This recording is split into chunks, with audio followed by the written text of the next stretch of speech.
Union International Stakeholder Summit na gaganapin ngayong linggo.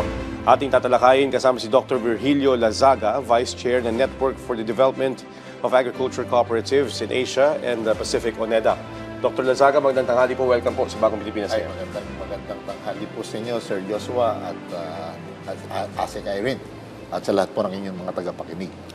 Sir, una po sa lahat, ano po itong pangunahing layunin nitong International Stakeholder Summit na NEDAC na gaganapin po dito sa ating bansa at kailan po ito magsisimula?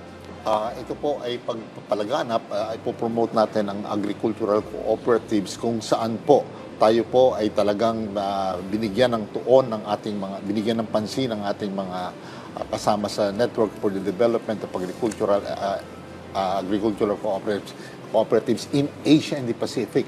And for a very, very short profile and background, ako po ang nahirang na maging kanilang vice chairman. Pero sinabi ko, nung wala na po sila talagang magawa, kundi ako iluklok, sabi ko sa kanya, remember the reason why I am here is because I use the people's money. I will not accept this if nothing will happen to the Philippines. So I want to have a exchange of products between the Philippines and the member countries of the NEDAC. Sabi ko, let's have a project which is, I will scratch my back and I'll scratch yours. Simula noon, pumayag po sila. Maganda ang hinaharap ng ating pong bansa. At yan po ang direktiba ng ating Presidente, Pangulo, Bongbong Marcos. Okay. Yes, Dr. Virgilio, paano naman po makakatulong itong summit na ito sa pagpapalakas ng ugnayan ng mga agricultural cooperatives mula sa iba't ibang bansa sa Asia-Pacific? Well, sa collaborative efforts po nating isasagawa, we really have to establish and maintain our close relationships, not only sa NEDAC, pero may mga kasama po yan. Yung mga food and agriculture organization, yung ILO o International Labor Organizations, at marami pang ibang mga kasama yan. Kasama pa rin dyan ang ating pong napakahalagang yung UNESCO, tsaka yung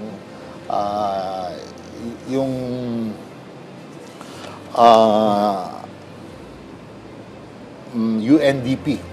Kasama po rin yan. Okay. Ito po ay makakasama natin upang tayong lahat ay gumanap dito sa ating mga tungkulin dito. Okay. Sir, para lang po maunawaan ng ating mga manonood na nakatutok sa atin ngayon, gaano po ba kahalaga o gaano kalaking importansya ang kooperatiba, lalo na sa sektor ng agrikultura? Dito po sa sektor ng agrikultura, dito sa local level, dito po sa atin, ay dapat po talaga tayo ay nagtutulungan sapagkat yan po ang pangunahing layunin ng ating pong kooperatiba. Magtulungan at magkameron ng talagang prinsipyo na dapat talagang tulungan ng isa, lalong-lalo na ang naghihirap na. So meron po kaming programa sa CDA, dati ako yung nasa CDA, na magkameron kami ng co-op kapatid kung saan iniaangat namin ang pinakamaliit na cooperative sa pamamagitan ng pagtulong ng aming mga malalaking kooperatiba. Billionaires Cooperative. We have 138 Billionaires Cooperative nationwide na handa pong tumulong dito sa ating pong mga layunin. In sense, parang bayanihan din pala ito, sir. Bayanihan. So, with that being said, ano po yung mga konkretong oportunidad naman sa international market ang inaasahan mabubuksan para po sa mga kooperatiba, lalo na po sa sektor ng ito nga po ng agrikultura? Isa pong malaking hamon nito na akin pong pinasa ang hamon na ito doon sa members ng NEDAC sapagkat sa kasalukuyan, ngayon po ay talagang blanco at kami po ay nagsasagawa ng aming pong mga pagpupulong pero walang nangyayari. Kaya sabi ko sa kanila, kung gusto nyo may mangyari, tayong lahat itumulong. Hindi lamang isa o dalawa o tatlong nasyon dito. Medyo scattered pa po ngayon. Pero ngayon po, medyo gumaganda-ganda na at magtutulong-tulungan na ang ating community. Especially now that we are addressing the food security problems.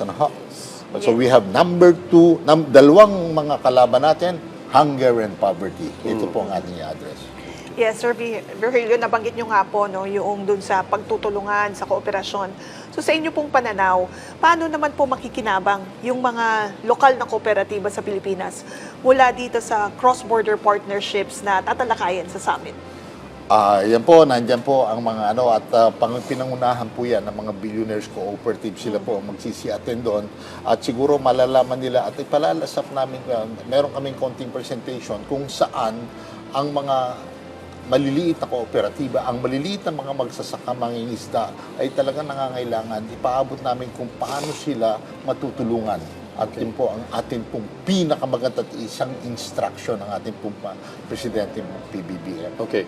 Well, kaugnay po itong summit, sir, perhaps you can give us an example po ng isang sustainable framework na maaari nating asahan mabubuo dito sa mga pagpupulong at sa tingin niyo po, from your perspective, paano po ito makatutulong sa pamatagal ng pag-unlad ng mga kooperatiba?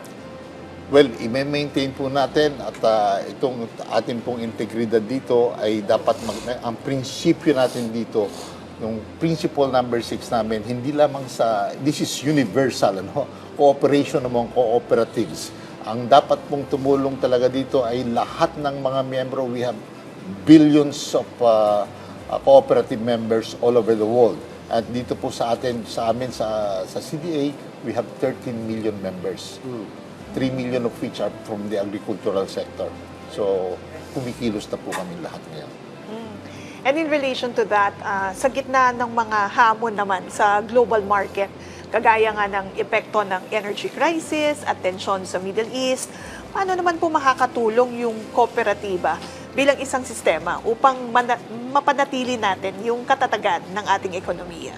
Alam nyo, isang magandang tanong yan sapagkat nung naandun po ako sa Bukidnon, sa Mindanao, may mga kooperatiba na talagang umiiyak na sila. Now, hindi lamang po ito trabaho ng ating mga ahensya, kundi ng holistic buong national government. Umiiyak po sila sapagkat nagkakandabulok ang kanilang mga produkto. So, ang dapat po talagang gawin ng national government ay tumulong din dito magkameron ng processing plant at improve natin ang infrastructure at magkameron din ng isang magandang electrification program. Okay.